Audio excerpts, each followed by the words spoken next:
If you're looking to start a business in Florida, well, you've come to the right state. According to the state of Florida, the state has the fourth largest economy in the U.S., and small businesses are essential to the state, making up 99.8% of all businesses. Plus, there are other benefits. Tourism. From coming to hit the beaches or explore Disney World, tourists visiting Florida can have a huge impact on small businesses. And you can't forget low taxes. On top of having no personal income tax, corporations in Florida are only required to pay 5.5% on their corporate income tax return, which means more money for your business in the long run.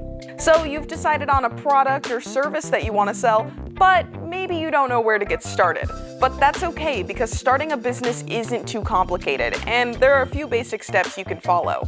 First, you'll want to decide on what type of business you'll be running. You can choose between an LLC or corporation or a DBA, also known as doing business as. If you plan to operate your business under a name that isn't your legal name, Florida requires you to submit a DBA. The state also has a database where you can make sure your business name isn't already being used by someone else. After registering your business with the state, you'll need to apply for your employer identification number, along with applying for any other business licenses or permits you may need. Your licenses can vary depending on the type of industry you're in, but you can check with your county's tax collector to figure out what you need. And if you're trying to get your business off the ground, Florida has some incentives to help you get started. Florida offers Quick Response Training. It's a program that provides training for your business, including instructors, training materials, and more. And then there's Incumbent Worker Training, which also helps currently employed workers receive additional training to keep the business competitive.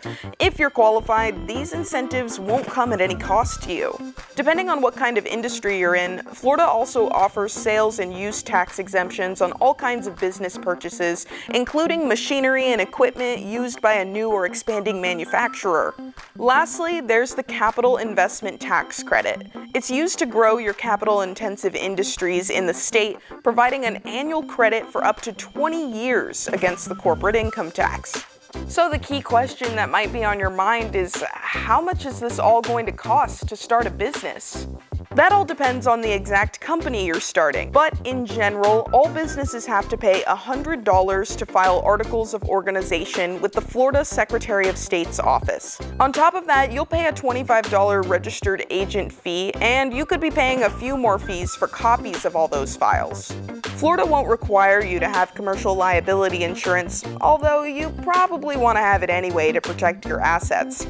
And if you plan to operate a car or truck for your business, you'll need a commercial vehicle policy. So great, now you've started your business and maybe you're earning enough money to hire an employee. Florida employers are required to report newly hired and rehired employees to the Florida New Hire Reporting Center within 20 days of the employee's start date. If you hire a temporary employee from a temp agency, you don't have to worry about reporting that. Once you get your business going, you're definitely going to want to lean on local resources for any additional support. Central Florida SCORE is a nonprofit dedicated to educating entrepreneurs and helping small businesses through counseling and workshops and one-on-ones. We've covered a lot in this video, so don't worry, we'll have a link to resources in the web article on 10tampabay.com.